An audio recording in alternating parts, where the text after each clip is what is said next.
right හරි දැන් ඔන්න ඔයාලා ඔය අමාරුයි කියන logic gate පාඩමේ නැත්නම් අපි කරනවා මේ තාර්කික ද්වාර සමග බූලිය බීජ තර්කය කියන පාඩමේ කොටස් ටික මම ආයේ මුලින් ඉඳලා කියලා දෙනවා.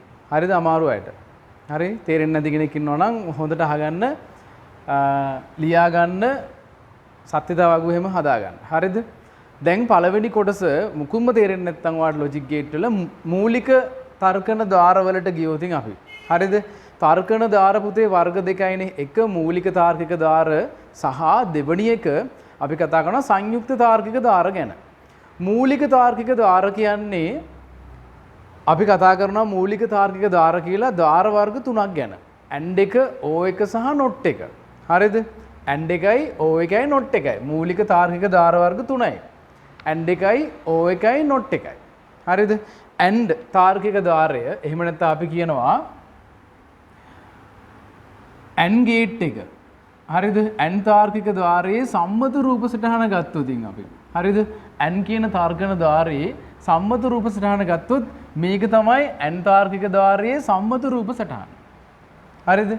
ඊළඟට O තාර්කික ద్వාරය ගත්තොත් O තාර්කික ద్వාරයේ අපි O gate එක ගත්තොත් O තාර්කික ద్వාරයේ සම්මත රූප සටහන වෙන්නේ මේක. මේක තමයි අපි ආදාන. ඒතර සම්මත රූප සටහන වෙන්නේ මේක. ඊළඟට අපි NOT තාර්කික ద్వාරය ගත්තොත් සම්මත රූප සටහන වෙන්නේ මෙන්න මේක. හරිද? එතකොට AND එක O1 NOT එක. ඔන්න ප්‍රධාන තර්කන ద్వාර තුන. හරිද? අපි කියනවා මේ තුනට මූලික තාර්කික ద్వාර කියලා. කවුද මූලික තාර්කික ద్వාර තුන? AND එකයි O1යි NOT එකයි. හරිද? මේ තර්කන ద్వාර හඳුන්වලා දීලා තියෙන්නේ පුතේ ස්වයංක්‍රීයව ක්‍රියාත්මක වෙන පරිපථවල පාලනයන් සඳහා ස්වයංක්‍රීයව ක්‍රියාත්මක වන උපකරණවල පරිපථ තුල තමයි මේ logic gates අන්තර්ගත වෙන්නේ. හරිද? logic gates දාලා තමයි ස්වයංක්‍රීයව වැඩ කරන ඒ උපකරණවල පරිපථය නිර්මාණය කරලා තියෙන්නේ. ඉතින් ඔක පරිගණක වලට ගත්තොත් අපි දන්නවා කම්පියුටර් එකේ තියෙන CPU එක ගත්තොත් තර්කන දාර ඉතා බහුලව භාවිතා කරන උපකරණයක්. එහෙම නැත්නම් පරිපථයක්. හරිද? එතකොට තර්කන දාර එකතු වෙලා තමයි පුතේ පරිපථ නිර්මාණය වෙන්නේ. හරිද? තර්කන දාර තුල විදුලි බලය සංඥා ගැලීම ඒ වගේ දේවල් කන්ට්‍රෝල් කරන්නේ මෙන්න මේ කියන logic gates වලින්. ඉතින් ඔයාට තියෙන්නේ මෙන්න මේ logic gates වල ක්‍රියාකාරීත්වය අඳුන ගන්න. හරිද? ක්‍රියාකාරීත්වය අඳුන ගන්න සහ අපි සත්‍යතාවක් ගොඩනගනවා. ඒ කියන්නේ මේ එක logic gate එකක් තුල සිද්ධ වෙන්න පුළුවන් ක්‍රියාවලිය අපි වගුගත කරනවට කියනවා පුතේ සත්‍යතා වගුව කියලා. ඒ කියන්නේ ඇත්තටම logic gate එකකින් වෙන්න පුළුවන් කාරණා ටික මොනවද කියලා. උපරිම විය හැකි අවස්ථා ටික අපි ලියනවා නම් වගුවක අපි අන්න ඒකට කියනවා පුතේ සත්‍යතා වගුව කියලා. හරිද? අපි මුලින්ම කතා කරමු මේ AND ද්වාරය ගැන. හරි අපි මුලින්ම කතා කරමු AND gate එක ගැන. හරිද? මම මුලින්ම එන්නම් අපි NOT එකයි O1යි පස්සේ කතා කරමු. අපි මුලින් කතා කරමු AND gate එක ගැන. හරිද? AND ද්වාරයේ සම්මත සංකේතය ඔයා දැන් දැක්ක මම ඇඳලා තිබ්බා. AND gate එකේ සම්මත සංකේතය වෙන්නේ AND ද්වාරයේ සම්මත සංකේතය වෙන්නේ අපි ඇඳොත් මෙන්න මෙහෙම තමයි AND gate එකේ සම්මත සංකේතය වාට දීලා තියෙන්නේ. මෙහෙම පෙන්නලා තියෙනවා AND ද්වාරයට ආදාන ලැබෙන ආකාරය. AND ද්වාරයෙන් ප්‍රතිදානයක් යනවා නම් ඒක අපි මෙහෙම ඉස්සරහට ලියලා තියෙනවා. හරිද? AND ද්වාරයේ සම්මත සංකේතයට අපි ආදාන දෙනවා AB කියලා ආදාන දුන්නොත් අපි ප්‍රතිදානය Q කියලා ගමු. තාම ප්‍රතිදානය ලිව්වේ නැහැ. අපි AB කියලා ආදාන දුන්නොත් ප්‍රතිදානය අපි ගමු මෙන්න මෙහෙම Q කියලා. හරිද? AND ද්වාරයට අපි ලබා දෙන ආදාන වලින් තමයි Q කියන ප්‍රතිදානය නිර්මාණය වෙන්නේ. හරිද? අපි මම කිව්වා AB කියලා අපි ආදාන ගත්තොත් AND තර්කන ද්වාරයට මෙන්න මෙහෙම AB ආදානය වෙනවා. එතකොට එයාගේ නිර්මාණය වෙන Q ගැන තමයි අපි දැන් මේකෙදි කතා කරන්නේ. හරිද?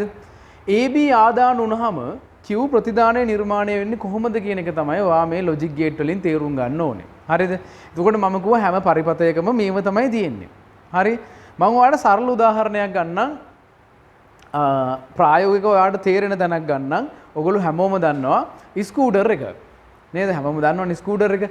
ස්කූටර් එකක් ස්ටාර්ට් වෙන්න නම් ස්විච් තුනක් සම්පූර්ණ වෙන්න ඕනේ. ස්කූටර් එකක් ක්‍රියාත්මක වෙන්න නම් ස්කූටර් එකේ එන්ජින් එක බල ගැන්වෙන්න නම් ස්විච් තුනක් ක්‍රියාත්මක වෙන්න ඕනනේ. හරිද? ඒ කියන්නේ ආදාන තුනක් ලැබෙන්න ඕනේ පුතේ ස්කූටර් එක ක්‍රියාත්මක වෙන්න නම් මම මෙයාව ඒකට සමාන කරලා අඳින්නම්කෝ. එතකොට ලේසියිනේ ඔයාලට පොඩ්ඩක් තේරුම් ගන්න. අපි හිතමු ස්කූටර් එකේ එන්ජිම පැත්තට. හරිද? අපි හිතමු ස්කූටර් එකේ එන්ජින් එක පැත්තට. හරිද? ස්කූටර් එකේ එන්ජින් එක පැත්තට යන සිග්නල් යන්න ඇන් ගේට් එකකින් තමයි කන්ට්‍රෝල් වෙන්නේ කියලා අපි නිකන් හිතමු. හරිද? එතකොට ස්කූටර් එකක් ක්‍රියාත්මක වෙන්න නම්, ඒ කියන්නේ එන්ජින් එක ක්‍රියාත්මක වෙන්න නම් ආදාන තුනක් සම්පූර්ණ වෙන්නම ඕනේ. හරිද? හැමෝටම මතක ඇතිනේ. අපි කියමු Q කියන්නේ එන්ජින් එක කියලා.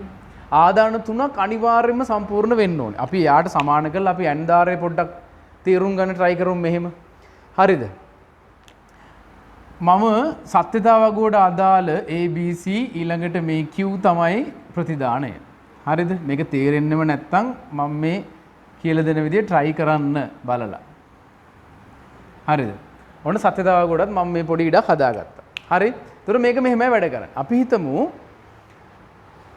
A කියන්නේ ස්කූටර් එක ක්‍රියාත්මක වෙන්න ඕන එක ස්විච් එකක්, B කියන්නේ ස්කූටර් එක ක්‍රියාත්මක වෙන්න ඕනේ තව ස්විච් එකක්, C කියන්නේ ස්කූටර් එක ක්‍රියාත්මක වෙන්න අවශ්‍ය කරන තව ස්විච් එකක් කියලා. හරිද? සරලවම වාට ඒත් තේරෙන්නේ නැත්නම් මේක මෙහෙම හදාගන්න.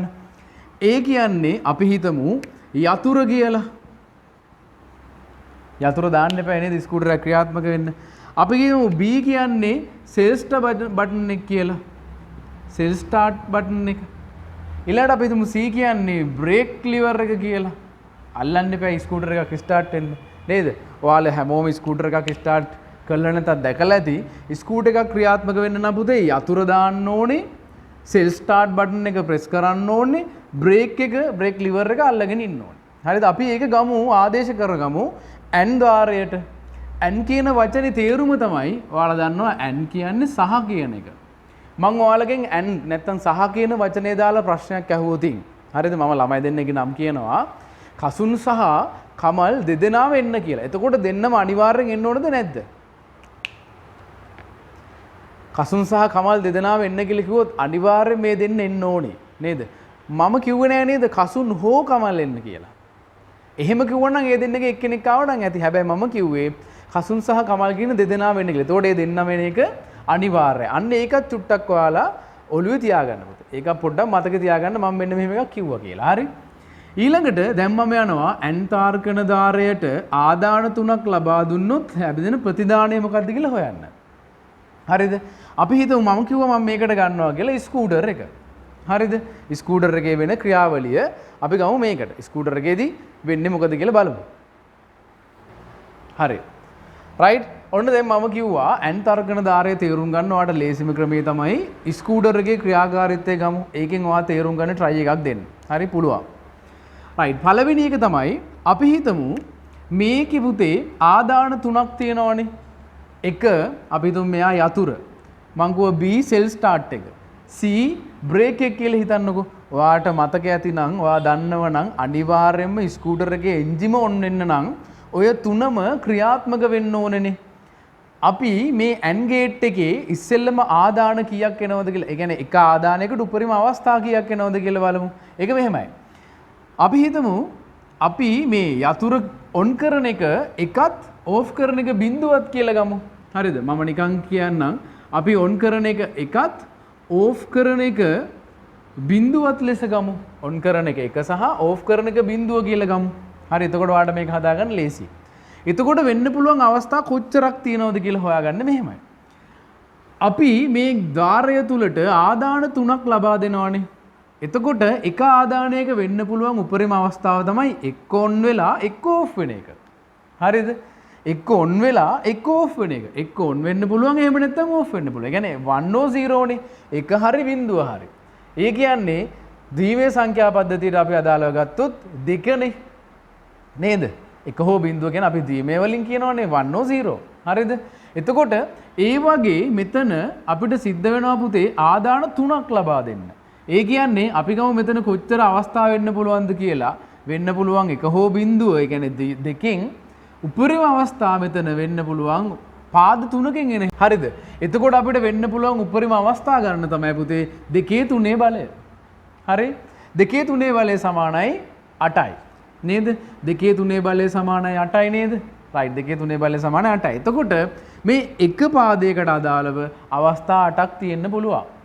හරිද? එතකොට ඔයාලට ටක් ගාලා මීටර වෙන්න ඕනේ ආදාන 2යි නම් 2 බලය තියෙන්න පුළුවන් අවස්ථා 4යි. හරිද? තියෙන්න පුළුවන් අවස්ථා 4යි.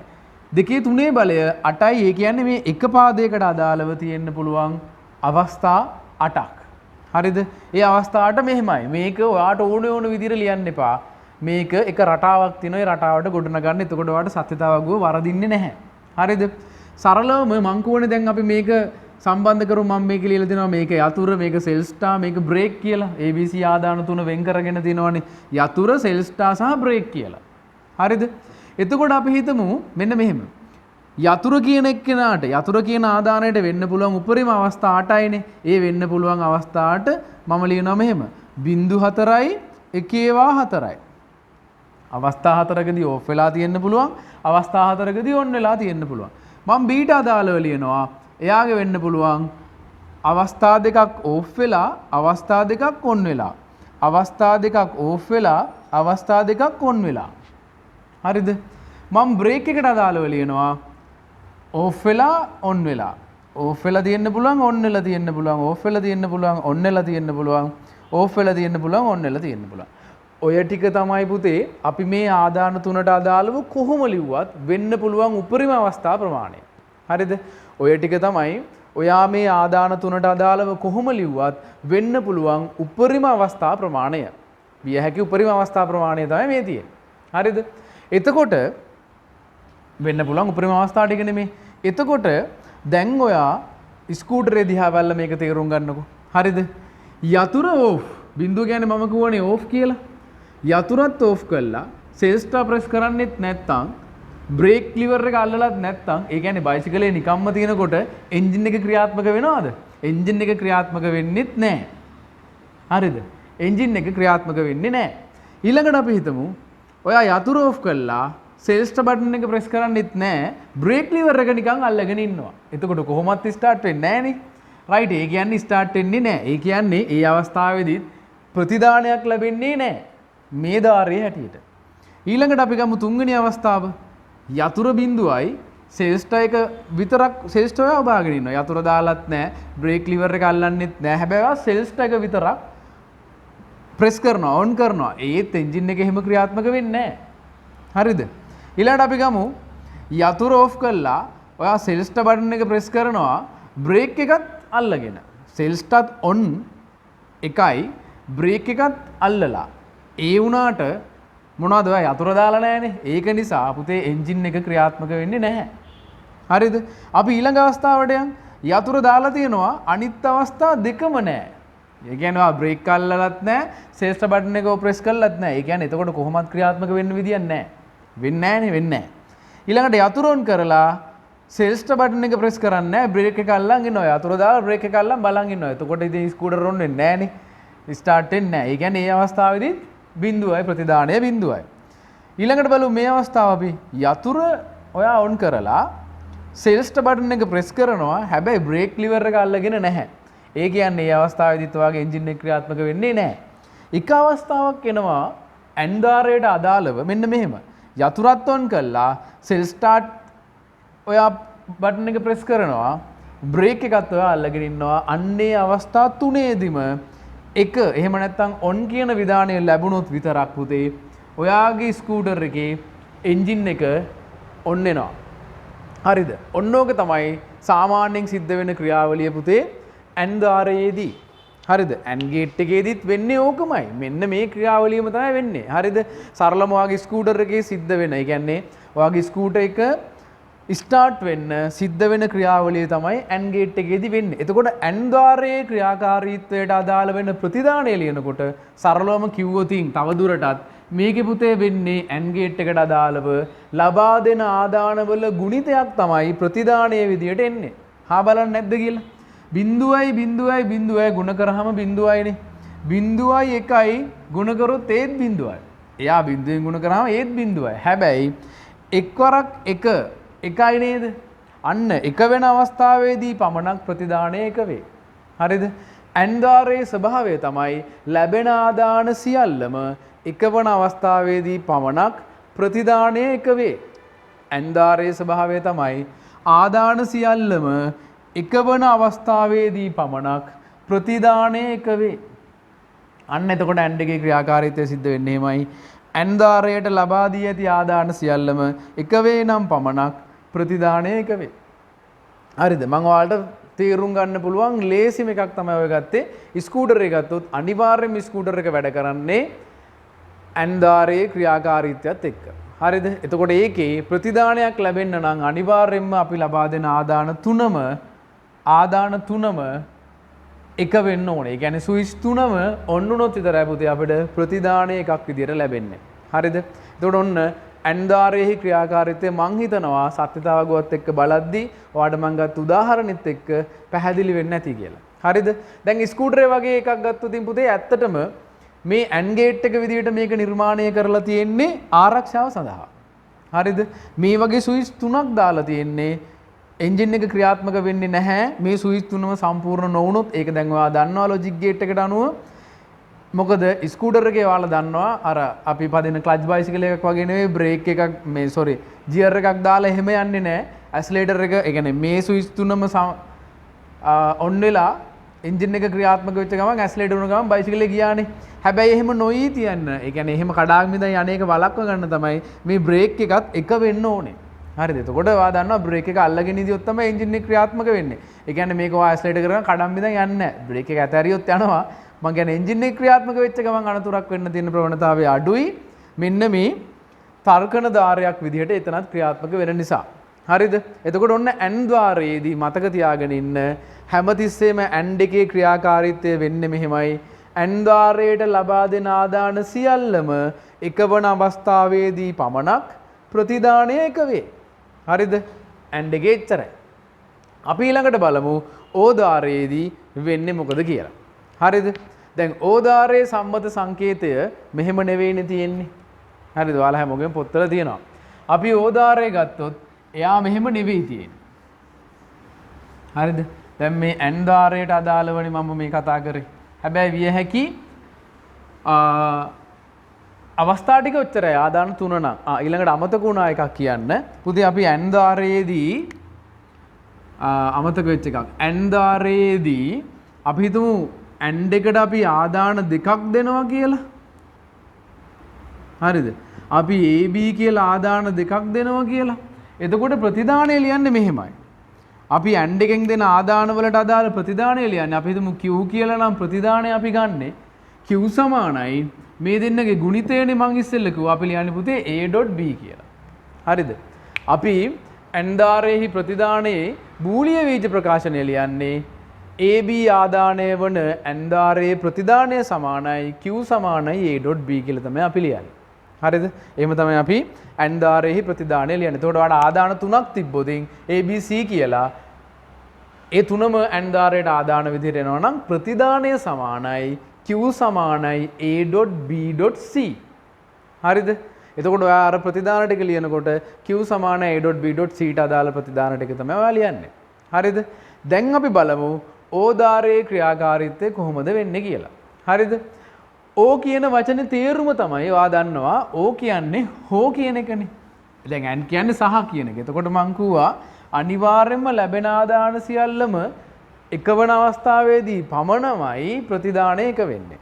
හැබැයි මේ ඕදාරය හරිද? හෝ කියලානේ අපි ඕකට කියන්නේ අපි හෝ කියලා ලියන්නේ මම ලිව්වා ඔයාලට. හරිද?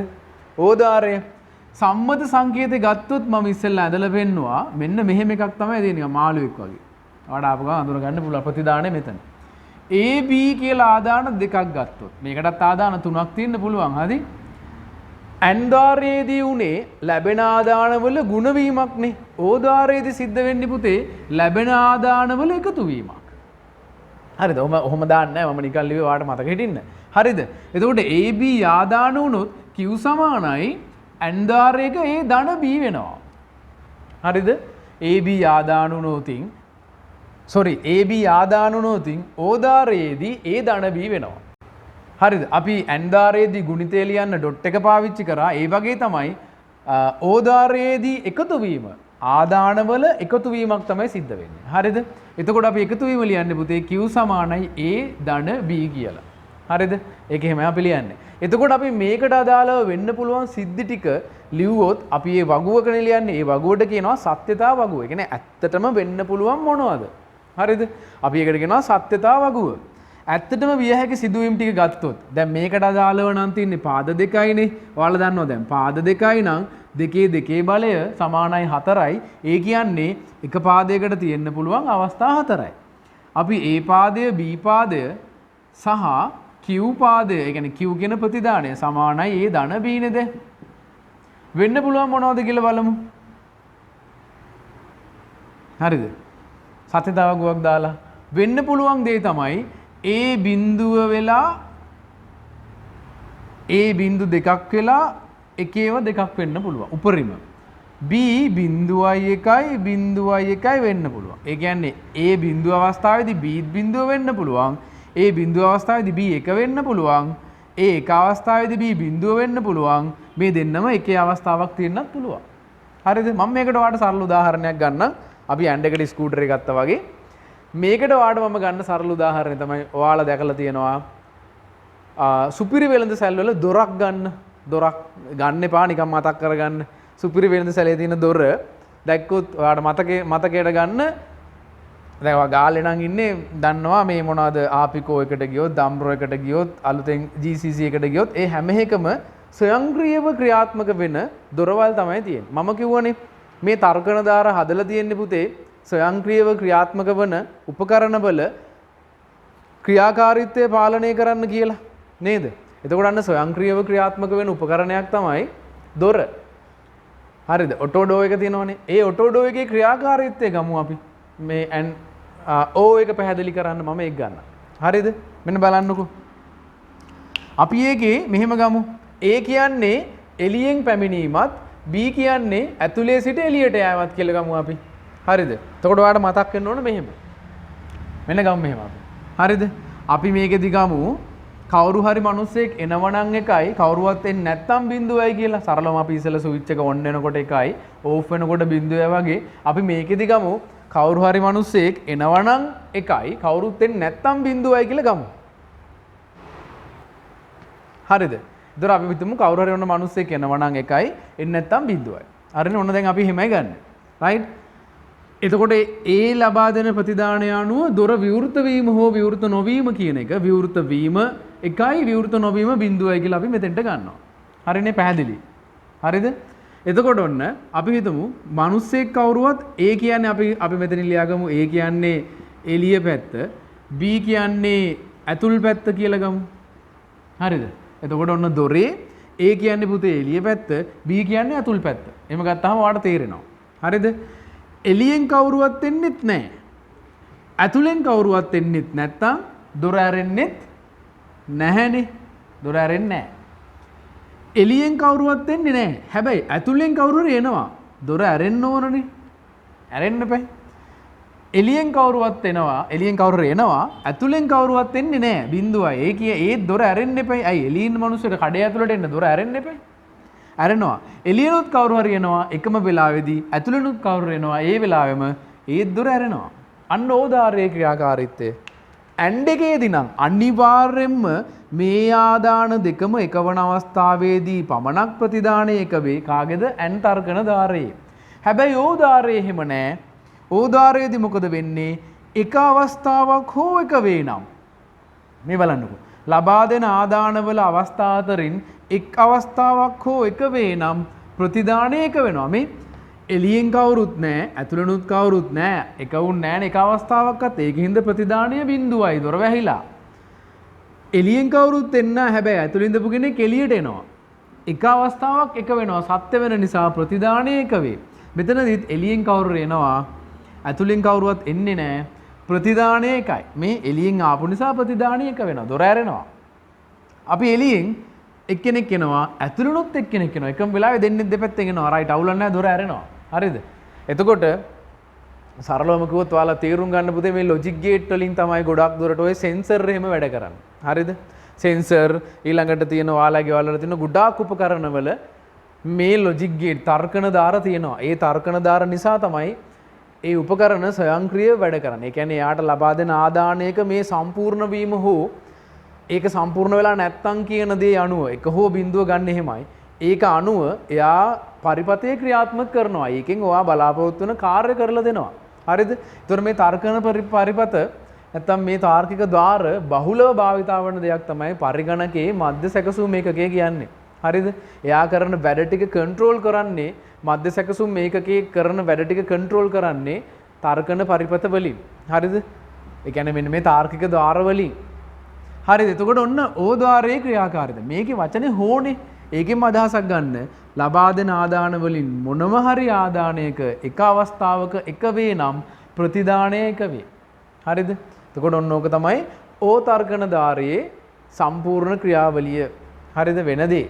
හරිද? මේකට ආදාන 3ක් දුන්නොත් අපි ලියන බූලිය බීජ ප්‍රකාශනය කියන්නේ මෙන්න මේ අවසාන ප්‍රතිදානයට අපි ලියන ප්‍රකාශනය. ඒකතොර ආදාන 3ක් වුණා නම් Q සමානයි A ධන B ධන C වෙනවා. හරිද? ආදාන 3ක් වෙනවා. එතකොට සත්‍යතාවගු ආයි වැඩි වෙනවා. අවස්ථා දෙකේ තුනේ බලය එක්කෙනෙකුට 8ක් වෙනවා. මං හිතනවා තේරෙන්නේ නැති කියලා. හරිද?